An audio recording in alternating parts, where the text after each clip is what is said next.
Mystery world മലയാളത്തിലേക്ക് സ്വാഗതം. ഇന്ന് നാം ആഴത്തിൽ അന്വേഷിക്കുന്നത് എന്താണെന്ന് ചിന്തിച്ചിട്ടുണ്ടോ? പ്രാചീന ലോകത്തിലെ ഏറ്റവും അത്ഭുതകരമായ സൃഷ്ടികളിലൊന്നായ ഈജിപ്തിലെ പിരമിഡുകൾ.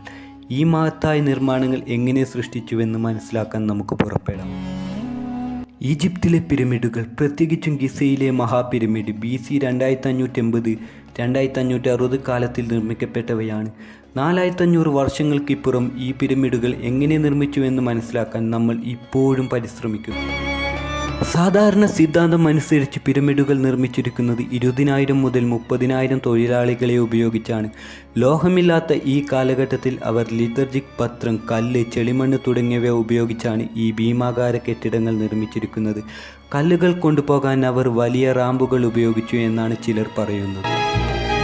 പുതിയ സിദ്ധാന്തങ്ങൾ പുതിയ അറിവുകൾക്ക് വഴിതെളിക്കുന്നു. ഏലൻഡ് കത്രോൺ എന്ന ശാസ്ത്രജ്ഞൻ പിരമിഡുകൾ നിർമ്മിച്ച രഹസ്യം തെളിയിക്കാൻ ശ്രമിക്കുന്നു. അദ്ദേഹം പറയുന്നത് ഇവയുടെ നിർമ്മാണം ഒരേ സമയം നടന്നു എന്നതാണ്. ഇത് ജോലി കൂടുതൽ എളുപ്പമാക്കുകയും പ്രവർത്തനക്ഷമത വർദ്ധിപ്പിക്കുകയും ചെയ്തു. മറ്റൊരു സിദ്ധാന്തം ജോഷുവ മോസ് അവതരിപ്പിച്ചതാണ്. ഈ സിദ്ധാന്തം അനുസരിച്ച് പിരമിഡ് നിർമ്മാണത്തിൽ വെള്ളത്തിൻ്റെ ഉപയോഗം പ്രാമുഖ്യമാർന്നിരുന്നു. അവർ കല്ലുകൾ നീക്കുന്നതിനും ഉയർത്തുന്നതിനും ജലത്തെ ഉപയോഗിച്ചിരുന്നു എന്ന് ഈ സിദ്ധാന്തം പറയുന്നു.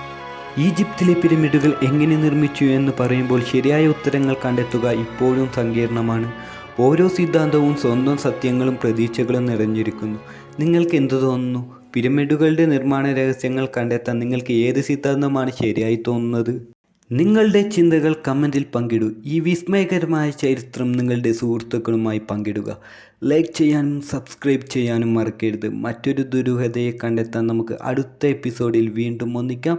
അതുവരെ വിശേഷങ്ങളുള്ള ഈ ലോകത്തെ മനസ്സിലാക്കുന്നത് തുടരുക. ബൈ.